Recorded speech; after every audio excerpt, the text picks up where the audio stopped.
ತೇಜ್ ಪ್ರಭು ನ್ಯೂಸ್ಗೆ ಸ್ವಾಗತ. ಛತ್ರಪತಿ ಶಿವಾಜಿ ಮಹಾರಾಜರ ಜಯಂತಿ ಪ್ರಯುಕ್ತವಾಗಿ ಹಾಗೂ ವಿಶ್ವಗುರು ಕಾಯಕ ಯೋಗಿ ಸಮತಾವಾದಿ ಸ್ತ್ರೀ ಕುಲೋದ್ಧಾರಕ ಮಹಾಮಾನವತಾವಾದಿ ವಿಶ್ವದ ಮೊದಲ ಸಂಸ್ಥಾನದ ಅನುಭವ ಮಂಟಪದ ಸ್ಥಾಪಿಸಿ ಕನ್ನಡ ಸಾಹಿತ್ಯದ ಮುಖಂಡ ಮನಿಯಾದ ವಚನ ಸಾಹಿತ್ಯವನ್ನು ವಿಶ್ವಕ್ಕೆ ಕೊಟ್ಟು ನುಡಿದಂತೆ ನಡೆದ ವಿಶ್ವಗುರು ಬಸವಣ್ಣನವರ 893ನೇ ಜಯಂತಿ ಉತ್ಸವ ಕಾರ್ಯಕ್ರಮ ಪ್ರಯುಕ್ತವಾಗಿ ಹಾಗೂ ಛತ್ರಪತಿ ಶಿವಾಜಿ ಮಹಾರಾಜ್ ಜಯಂತಿಯ ಪ್ರಯುಕ್ತವಾಗಿ ಇಂದು ಅಹಿಂದ್ ಸಂಘಟನೆ ವತಿಯಿಂದ ಉಭಯ ಪುತ್ಥಳಿಗಳಿಗೆ ಮಾಲಾರ್ಪಣೆ ಮಾಡಿ ನಮನಗಳನ್ನು ಸಲ್ಲಿಸಿದರು.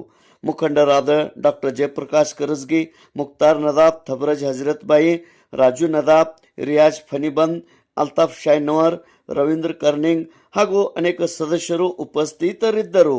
ಛತ್ರಪತಿ ಶಿವಾಜಿ ಮಹಾರಾಜ್ ಮತ್ತು ವಿಶ್ವಗುರು ಬಸವಣ್ಣನವರ ಜಯಂತಿ ಪ್ರಯುಕ್ತವಾಗಿ ನಮನಗಳನ್ನು ಸಲ್ಲಿಸಿದರು ಹಾಗೂ ಎಲ್ಲರಿಗೆ ಶುಭಾಶಯಗಳನ್ನು ಕೋರಿದರು.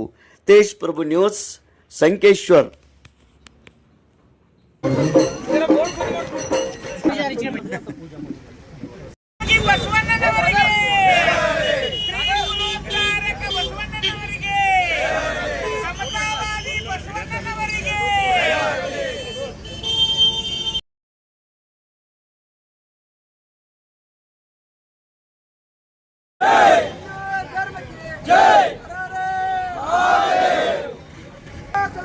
शिवाजी महाराज